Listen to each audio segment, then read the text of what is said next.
Alpha blocker. और alpha blocker के बारे में आपको पता ही होगा कि हमने एड्रिनर्जिक ब्लॉकर में जो ड्रग पढ़ी थी वो ही आएंगे इसमें।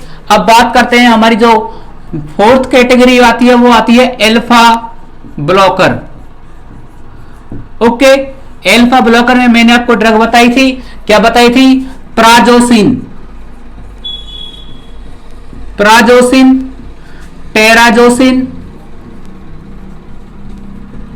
और कौन सी ड्रग बताई थी?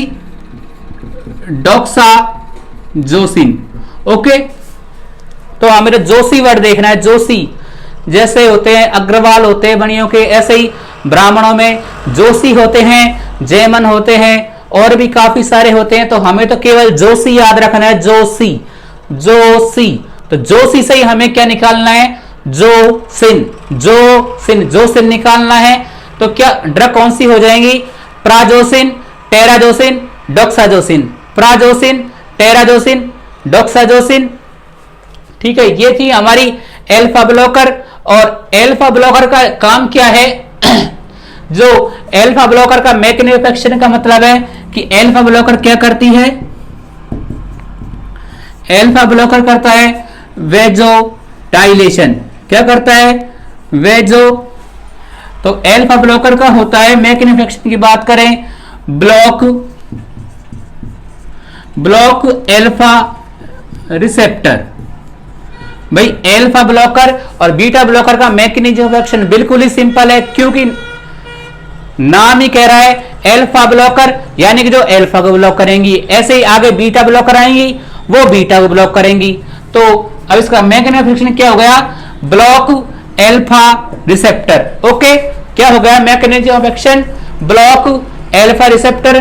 ड्रग कौन सी हो गई? Prazosin, terazosin, doxazosin. इसके बाद में इसका जो साइड इफेक्ट जो आता है, साइड इफेक्ट की हम बात करें तो एल्फा ब्लॉकर के साइड इफेक्ट हमने पढ़े थे लास्ट क्लासेज में। क्या देखा था हमने देखा था एल्फा ब्लॉकर है, एल्फा ब्लॉकर के साइड इफेक्ट देखे थे, नेजल कंजेस्शन और पोस्चुरल हाइपोटेंशन। क्या देखा था? नेजल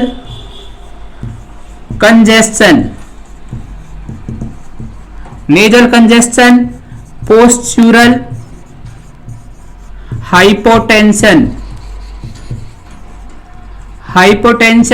और एक हमने देखा, एक जो है वो है रिफ्लेक्स टैकीकार्डिया। कौन सा है? Reflex tachycardia. ओके, तो हमने अब जो क्लास डिस्कस की है वो कौन सी है? Alpha blocker. बात करें एल्फा ब्लॉकर की, तो एल्फा ब्लॉकर क्या करते हैं? एल्फा ब्लॉकर के अंदर ड्रग कौन सी आती है? Prazosin, terazosin, doxazosin. बात करें मैकेनिज्म ऑफ एक्शन की, तो ये क्या करती हैं? जो एल्फा रिसेप्टर है, एल्फा रिसेप्टर को ब्लॉक करते हैं। और जब एल्फा रिसेप्टर का ब्लॉक करते हैं या एल्फा रिसेप्टर की एक्टिविटी को रोकते हैं तो क्या होता है? वेजोडाइलेशन।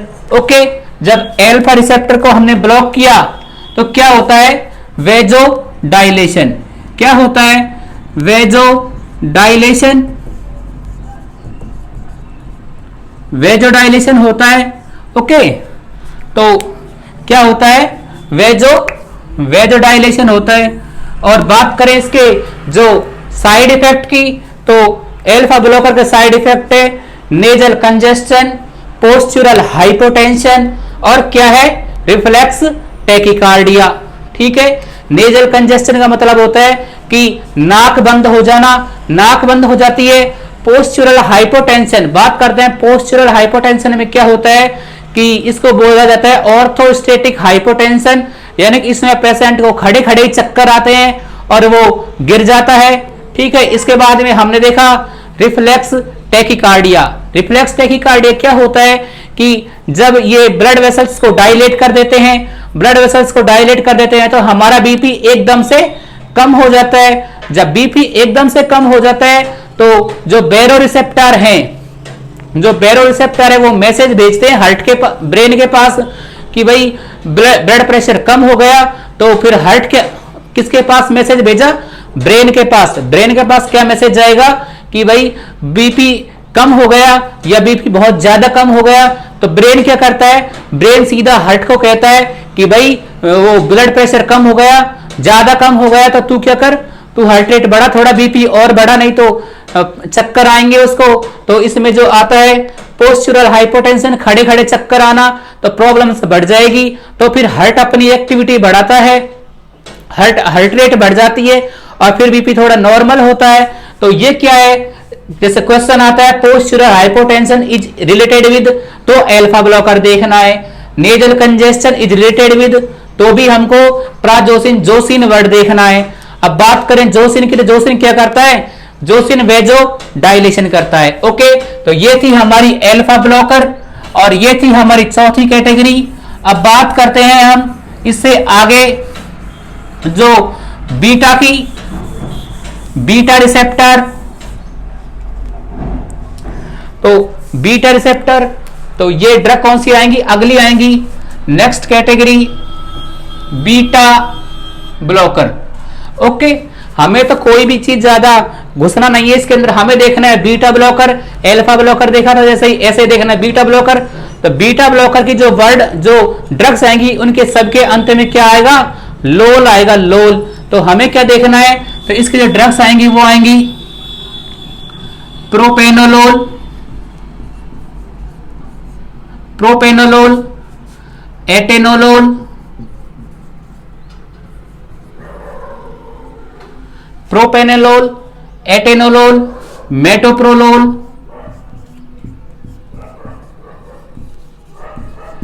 ओके। तो प्रोपेनोलोल, मेटोप्रोलोल, एटेनोलोल और भी सारे जो बीटा ब्लॉकर हैं वो भी हम यूज करते हैं। तो इसमें ड्रग्स की बात करें तो कौन सी आएंगी, प्रोपेनोलोल, एटेनोलोल, मेटोप्रोलोल, सोटालोल वगैरह, तो ये हम ड्रग्स यूज करते हैं। इसके बाद में जब इसका मैकेनिज्म ऑफ एक्शन की बात करें तो जैसे हमने अल्फा का मैकेनिज्म ऑफ एक्शन देखा था, अल्फा क्या करता है, अल्फा को ब्लॉक करता है, ऐसे ही ये बीटा क्या करता है, बीटा को ब्लॉक करता है। ओके, ये क्या करेगा, ब्लॉक बीटा रिसेप्टर। तो यही इसका मैकेनिज्म ऑफ एक्शन है। जब बीटा को ब्लॉक करेगा, जब बीटा रिसेप्टर को ब्लॉक करेगा तो डिक्रीज हार्ट रेट, तो हार्ट रेट कम हो जाती है और हार्ट रेट कम होने से डिक्रीज ब्लड प्रेशर। ओके, तो हमें क्या देखना है, बीटा ब्लॉकर, बीटा ब्लॉकर में ड्रग्स कौन सी आ गई, प्रोपेनोलोल, एटेनोलोल और मेटोप्रोलोल, प्रोपेनोलोल, एटेनोलोल, मेटोप्रोलोल। अब बात करते हैं इसका मैकेनिज्म ऑफ एक्शन। तो मैकेनिज्म ऑफ एक्शन की बात करें, बीटा को ब्लॉक करता है और बीटा को ब्लॉक करता है, तो बीटा को ब्लॉक करते हैं तो क्या आता है, क्या क्या होता है, हार्ट रेट कम हो जाती है और हार्ट रेट कम हो जाएगा तो बीपी कम हो जाएगा। इसके बाद में हम देखेंगे इसके जो साइड इफेक्ट जो आते हैं। तो अब इसके जो बीटा के, जो बीटा ब्लॉकर के साइड इफेक्ट आते हैं उनकी बात करें, side effect of beta blocker. तो हमने देखा बीटा के, बीटा में मेटोप्रोलोल, एटेनोलोल और प्रोपेनोलोल बीटा को ब्लॉक करते हैं और बीटा को ब्लॉक होता है, हार्ट रेट कम हो जाती है। अब बात करें बीटा ब्लॉकर के साइड इफेक्ट, तो देखते हैं कि बीटा का साइड इफेक्ट होता है अस्थमा, तो पीवीडी, एक तो क्या होता है पीवीडी, पीवीडी पेरिफेरल वेलुलर डिजीज, और एक होता है called hand and feet. Okay, तो बीटा के साइड इफेक्ट हो गए पीवीडी और कॉल्ड हैंड एंड फीट, ये साइड इफेक्ट होते हैं बीटा के।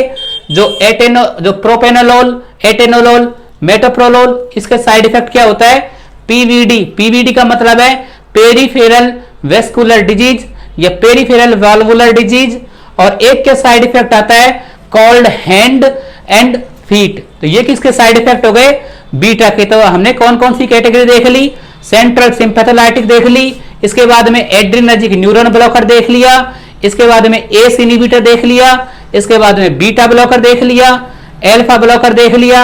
अब हमारी जो कैटेगरी आती है वो हम देखते हैं कैल्शियम चैनल ब्लॉकर। कौन सी आती है, calcium channel blocker, calcium channel blocker.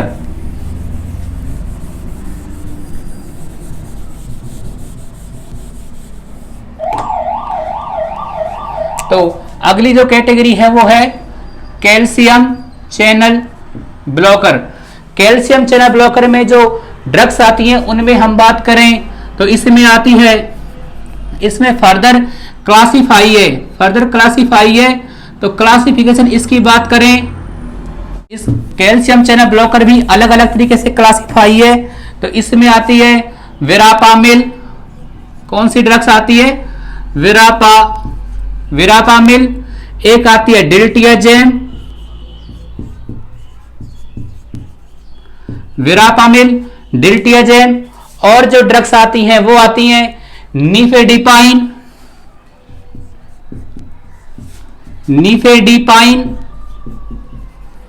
और आती हैं एम्लोडिपाइन,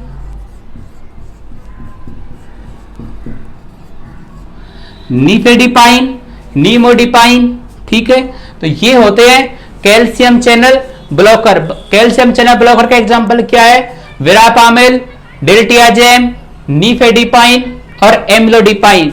अब इनका मैकेनिज्म ऑफ एक्शन की बात करें तो वही, कुछ याद नहीं करना, नाम में ही आ रहा है। क्या आ रहा है? Block calcium channel. क्या आता है? Block calcium channel. कैल्शियम को ब्लॉक करेंगे तो कैल्शियम भी क्या करता है? वेजो डायलेशन। कैल्शियम भी क्या करेगा? वेजो डायलेशन।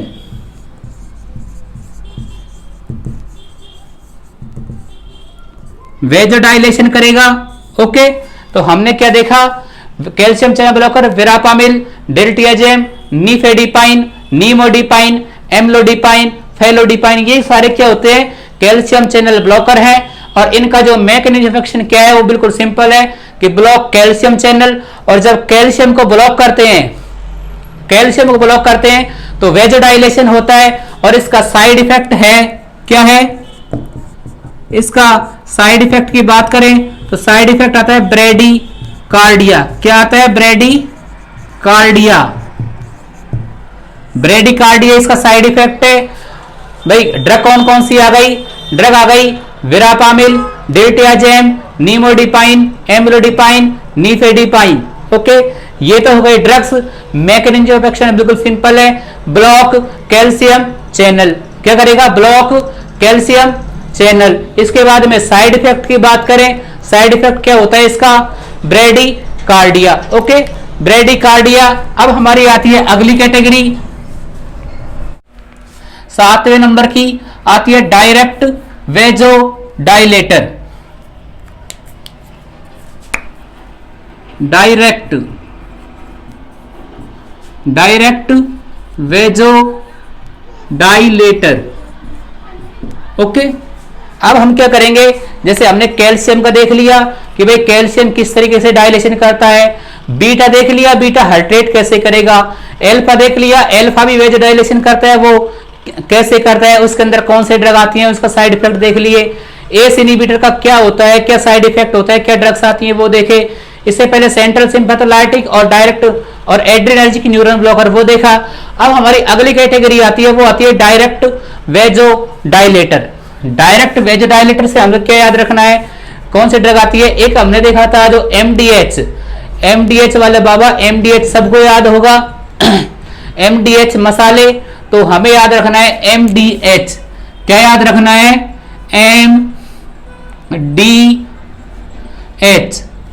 एमडीएच तो ऐसे याद रखना है। और याद रखना है एसएनपी। ओके, एमडीएच, एम से हो गया मीनॉक्सीडिल,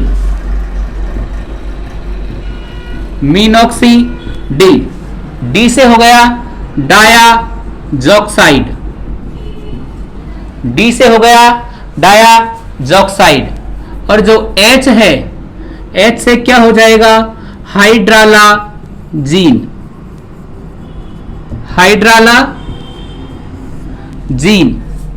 ठीक है। मीनॉक्सिडिल, डायाजॉक्साइड और ड्रग आती है आपके हाइड्रालाजीन। हाइड्रालाजीन, और एक आती है SNP। SNP का मतलब है सोडियम नाइट्रोप्रूसाइड, सोडियम नाइट्रोप्रूसाइड। अब बात करें जो MD और H, okay, MDH, M for minoxidil, D for diazoxide, okay, D for diazoxide और H फॉर हाइड्रालाजीन। अब ये तो कौन सी होती है? आर्टीरियल, तो ये तो होती है जो आर्टरी को डायलेट करती है। तो ये हो गई, इसमें बात करें तो ये तो हो गई आर्टरी के ऊपर काम करती हैं। आर्टरी, जो हमारी आर्टरीज वेन्स होती हैं, तो उनमें से आर्टरी पर काम करने वाली होती हैं MDH, मिनोक्सिडिल, डायजॉक्साइड और हाइड्रालाजीन। और जो artery plus when, artery plus when दोनों पर काम करने वाली कौन सी ड्रग होती है? SNP। SNP बोले तो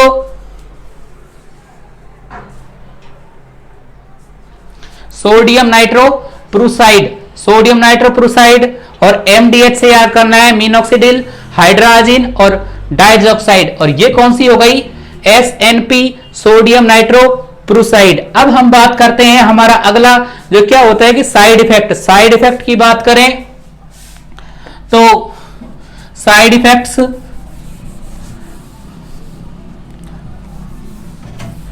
साइड इफेक्ट्स जैसे मिनोक्सिडिल, मिनोक्सिडिल के बाद में हम देखेंगे साइड इफेक्ट इसका हाइड्रालाजीन, हाइड्रालाजीन, हाइड्रालाजीन के बाद में हम देखेंगे किसका? डायजॉक्साइड, ओके। तो मिनोक्सिडिल का क्या साइड इफेक्ट होता है? मिनोक्सिडिल क्या करता है? मिनोक्सिडिल करता है increase hair growth, increase hair growth. तो मिनोक्सिडिल क्या करता है? Increase hair growth, hair growth करता है, ठीक है। तो इसको हम क्या करते हैं, जैसे हाइपरटेंशन में यूज ना करके इसको हम जो कॉस्मेटिक साइड इफेक्ट जो आते हैं, जो हेयर ग्रोथ जो होती है, जैसे किसी के बाल झड़ते हैं, उसके बाल नहीं आते, तो हम क्या करते हैं? मिनोक्सिडिल को सर में रगड़ते हैं, और मिनोक्सिडिल को सर में रगड़ते हैं तो क्या होता है कि हेयर ग्रोथ हो जाती है, हेयर ग्रोथ हो जाती है। इसको बोला जाता है हिरस्यूटिज्म। क्या बोला जाता है? हिरस्यूटिज्म, हिरस्यूटिज्म, हिरस्यूटिज्म। अब बात करें हिरस्यूटिज्म, हिरस्यूटिज्म क्या होता है? Increase hair growth. और इंक्रीज हेयर ग्रोथ कहां पे? Facial, facial, facial, facial hair growth हो जाती है। अब अगर बात करें फेशियल हेयर ग्रोथ की, अगर मेल की बात करें तो मेल के चलो कोई दिक्कत नहीं, फेशियल ग्रोथ हो गई तो उसके बियर्ड्स वगैरह दिखने लग जाएंगी। लेकिन अगर फीमेल के अगर हेयर ग्रोथ हो गई फेस पर तो प्रॉब्लम हो जाएगी। तो इस वजह से इस ड्रग को क्लोज कर दिया और इसका एक नया यूज निकाला कि ये क्या करती है, मतलब इसका टॉपिकल, इसका हम क्या देखते हैं कि टॉपिकल यूज करते हैं। और टॉपिकल यूज करेंगे तो क्या होगा? टॉपिकल यूज करेंगे तो जो बाल्डनेस की प्रॉब्लम है वो इससे ठीक हो जाएगी, ठीक है, बाल्डनेस की प्रॉब्लम ठीक हो जाएगी।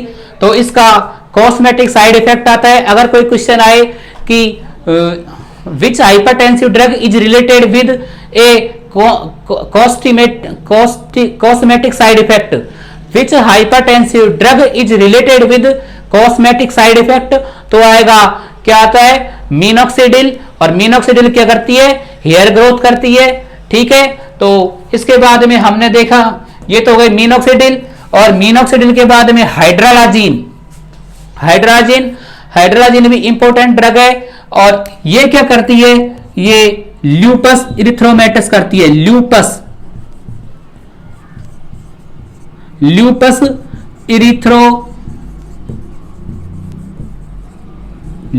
इरिथ्रोमेटस इसका साइड इफेक्ट है, ओके। इसके बाद में डायजॉक्साइड, डायजॉक्साइड जो है डायूरेटिक है, और डायजॉक्साइड क्या साइड इफेक्ट है? Hyperuricemia.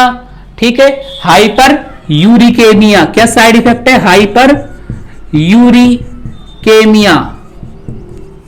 ओके, तो हमने देखी थी एमडीएच, एमडीएच में मिनोक्सिडिल, मिनोक्सिडिल का साइड इफेक्ट क्या है? Increase hair growth. Hydralazine, hydralazine का क्या साइड इफेक्ट है? Lupus erythematosus. डायजॉक्साइड, डायजॉक्साइड का क्या है? Hyperuricemia. तो ये तो क्या थे इनके साइड इफेक्ट? क्या थे?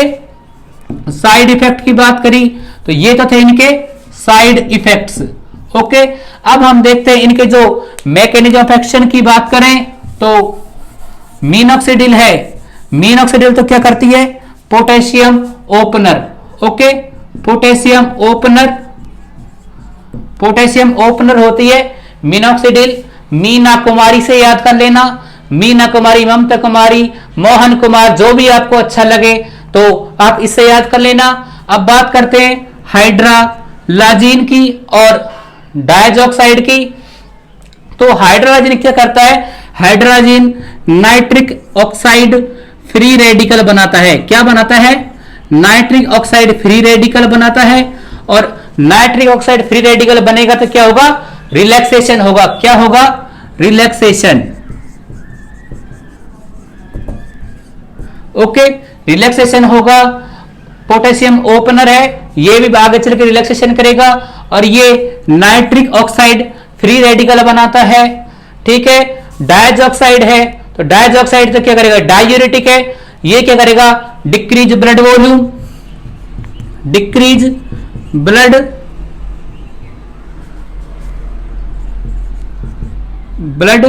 Volume. Okay, decrease blood volume, blood volume कम होगा तो क्या होगा? जो वेसल्स हैं वो थोड़ी डायलेट होंगी। इसके बाद में हम बात करें जो हमारी अगली कैटेगरी जो आती है तो ये तो थी डायरेक्ट वेजोडाइलेटर। हमें याद करना है एमडीएच से, एमडीएच मसाले मिनोक्सिडिल, डायजॉक्साइड और हाइड्रोलाजिन। मिनोक्सिडिल पोटेशियम ओपनर है और हिरसुटिज्म इसका साइड इफेक्ट है। और बात करें हाइड्रोलाजिन की, हाइड्रोलाजिन का क्या साइड इफेक्ट है? ल्यूपस इरिथ्रोमेटस करता है और नाइट्रिक ऑक्साइड रेडिकल बनाता है, रिलैक्सेशन करता है। डायजॉक्साइड की बात करें तो डायूरेटिक वाले साइड इफेक्ट आ जाएंगे, हमें कुछ याद नहीं करना। और एक अब हमने देख रहे थे ये तो क्या है? Arteriolar dilator. और हम बात करते हैं जो arteriolar plus venous AV, A plus V की बात करें तो इसमें देखा था हमने एसएनपी, सोडियम नाइट्रोक्लोराइड। ये बहुत ही मतलब पोटेंट ड्रग है और इमरजेंसी में used in severe hypertension, severe hypertension में यूज करते हैं इसको। किस में यूज करते हैं? सीवियर हाइपरटेंशन में क्या यूज करते हैं हम? ये क्या नाम है? Sodium nitrochloride. Sodium nitrochloride severe hypertension में यूज करते हैं और ये आर्टरी और वेन्स दोनों को डायलेट करता है। ठीक है, इसके बाद में हमारी जो बाकी जो बची हुई कैटेगरीज की बात करें, डायूरेटिक। तो डायूरेटिक मैंने आपको बताया था कि डायूरेटिक क्या करते हैं? एंजियोटेंसिनोजन से एंजियोटेंसिन में कन्वर्ट करते हैं। और इसमें जो ड्रग्स आती हैं वो आती हैं एमिलोराइड,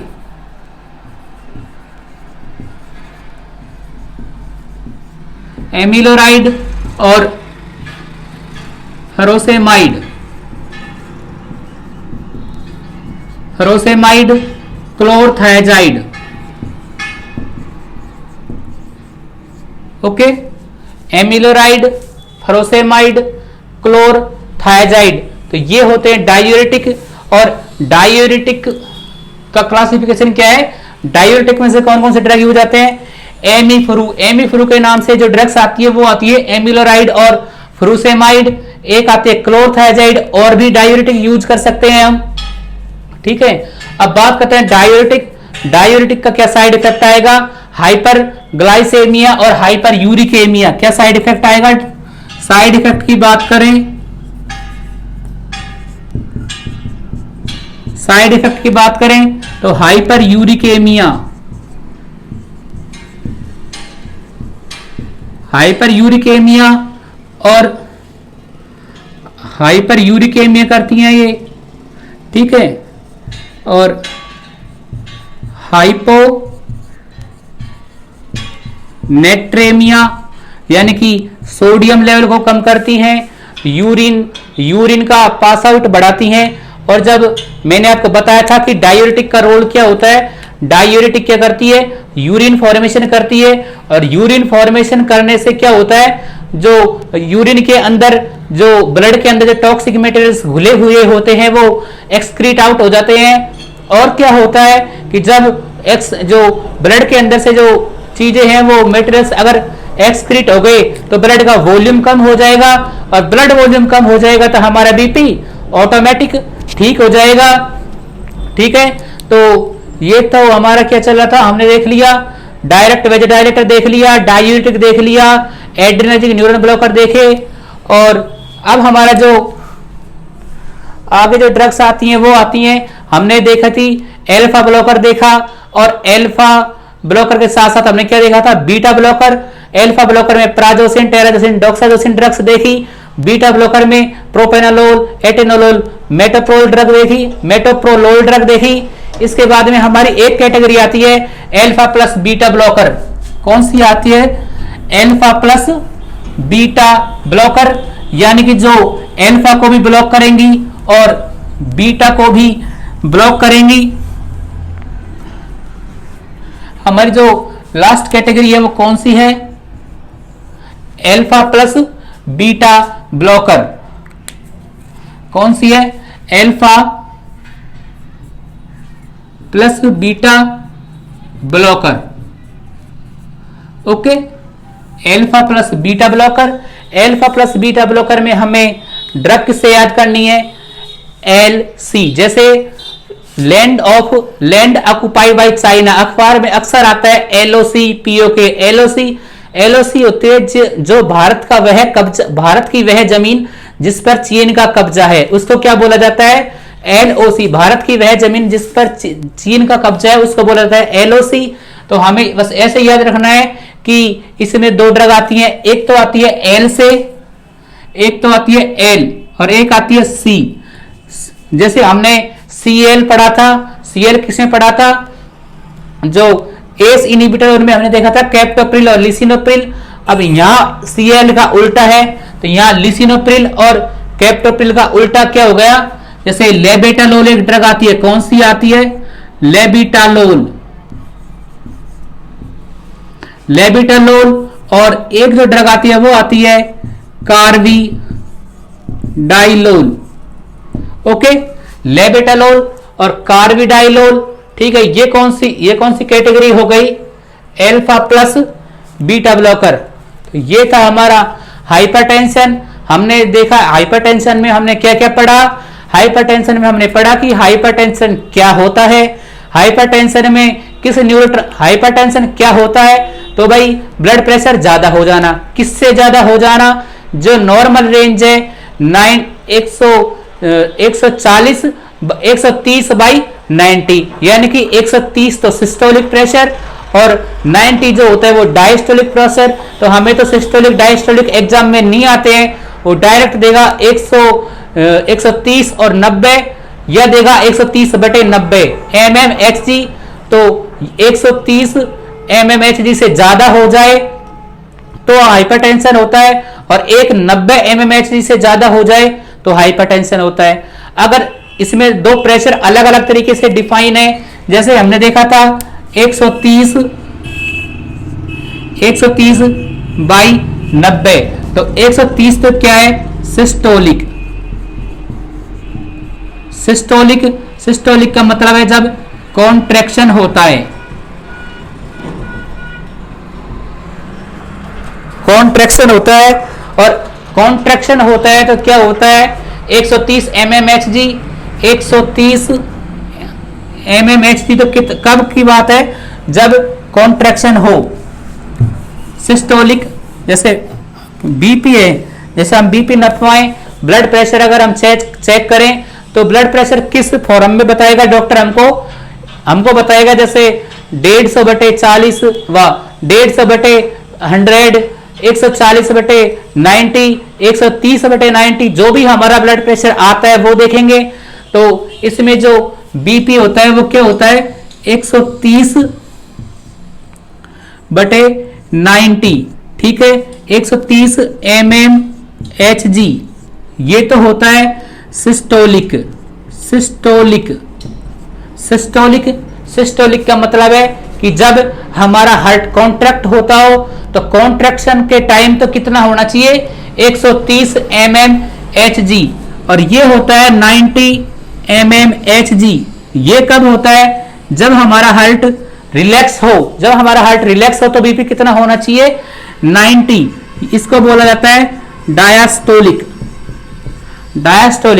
अब बात करें बीपी, तो बीपी भी दो तरीके से, एक तो हमने बीपी देखा था फेज के अकॉर्डिंग, तो हमने देखा था first phase, second phase, third phase, ठीक है। तो उसमें तो हाइपरटेंशन की स्टेज देखी। अब अगर बात करें ब्लड प्रेशर, तो ब्लड प्रेशर जब हम चेक करते हैं तो दो रीडिंग आती हैं। दो रीडिंग कौन कौन सी, एक तो जब हार्ट कॉन्ट्रैक्ट होता हो, एक वो वाली जब हार्ट रिलैक्स होता हो। जब हार्ट कॉन्ट्रैक्ट होता हो तो वो उस रीडिंग को बोला जाता है सिस्टोलिक ब्लड प्रेशर। कौन सा बोला जाता है, सिस्टोलिक, यानी contraction relaxation, contraction relaxation, contraction relaxation. तो कॉन्ट्रैक्शन होता हो उसको तो बोला जाता है सिस्टोलिक बोला जाता है। और सिस्टोलिक की नॉर्मल रेंज क्या है, 130 mmHg। और जब हार्ट रिलैक्स होता हो तो क्या बोला जाता है, डायस्टोलिक। और डायस्टोलिक की जो नॉर्मल रेंज है वो कितनी है, वो है 90 mmHg। तो हमने इसमें ये था हमारा हाइपरटेंशन, ये कंप्लीट हुआ। इसमें हमने देखा कि हाइपरटेंशन में किसकी एक्टिविटी बढ़ जाती है, किसकी एक्टिविटी कम हो जाती है। मैंने इसकी जो फिजियोलॉजी बताई कि भाई जो एड्रेनलिन और नॉरएड्रेनलिन है ये बीटा पर आकर हार्ट रेट बढ़ाते हैं, किडनी पे आकर रेनिन का सिक्रीशन करवाते हैं, और रेनिन का सिक्रीशन करवाते हैं। जब रेनिन क्या करता है, एंजियोटेंसिनोजन से एंजियोटेंसिन 1 में कन्वर्ट करता है, और एंजियोटेंसिन 1 एस के थ्रू किस में होता है, एंजियोटेंसिन सेकंड में कन्वर्ट हो जाता है। एंजियोटेंसिन सेकंड के बाद में वो दो में डिवाइड हो जाता है, एक तो ब्लड वेसल्स पर जाता है और एक जाता है एड्रिनल कॉर्टेक्स पर। एड्रिनल कॉर्टेक्स पर जाकर क्या काम होता है, तो भाई एड्रिनल कॉर्टेक्स का हमने देखा कि इसकी जो एल्डोस्टेरोन का रिलीज करवाते हैं। और जब एल्डोस्टेरोन क्या करता है, aldosterone increase sodium and water. अब बात करें एल्डोस्टेरोन की, तो थोड़ा सा एल्डोस्टेरोन भी देख लें कि एल्डोस्टेरोन, ठीक है, एल्डोस्टेरोन मैंने आपको बता दिया था कि एल्डोस्टेरोन का रिलीज होता है। एल्डोस्टेरोन ब्लड वॉल्यूम बढ़ाता है और बीपी बढ़ाता है। तो एल्डोस्टेरोन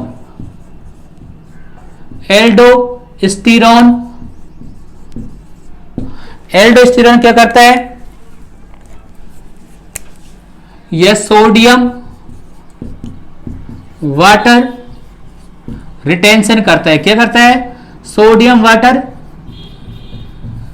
रिटेंशन करता है। और जब सोडियम वाटर का रिटेंशन होता है, ओके, जैसे हमारा ब्लड है, और ब्लड के अंदर क्या होता है, जब सोडियम और वाटर आ जाता है, यानी कि जब सोडियम या वाटर मिल जाता है तो ब्लड का वॉल्यूम बढ़ जाता है। क्या बढ़ जाता है, ब्लड का वॉल्यूम, इंक्रीज ब्लड वॉल्यूम।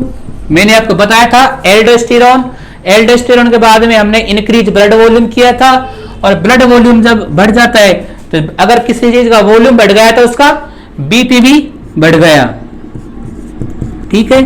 तो हमने वो पैथोफिजियोलॉजी देखी कि कैसे बीपी बढ़ता है। इसके बाद में हमने इसकी कॉम्प्लिकेशंस देखी कि भाई अगर बीपी ज्यादा होगा तो क्या होगा, हमारा हार्ट फेल हो जाएगा, ब्लड वेसल्स रप्चर हो जाएंगी, किडनी फंक्शन फेल हो जाएंगे। तो ये हमने देखा था उसकी कॉम्प्लिकेशन के बाद में हमने ड्रग का क्लासिफिकेशन देखा था और हमने ड्रग्स देखी। तो ये था हमारा हाइपर टेंशन जो कंप्लीट हुआ। अगर आपको वीडियो अच्छा लगे तो प्लीज लाइक करें, शेयर करें, और अगर आप चैनल पर नए हो तो चैनल को सब्सक्राइब करें।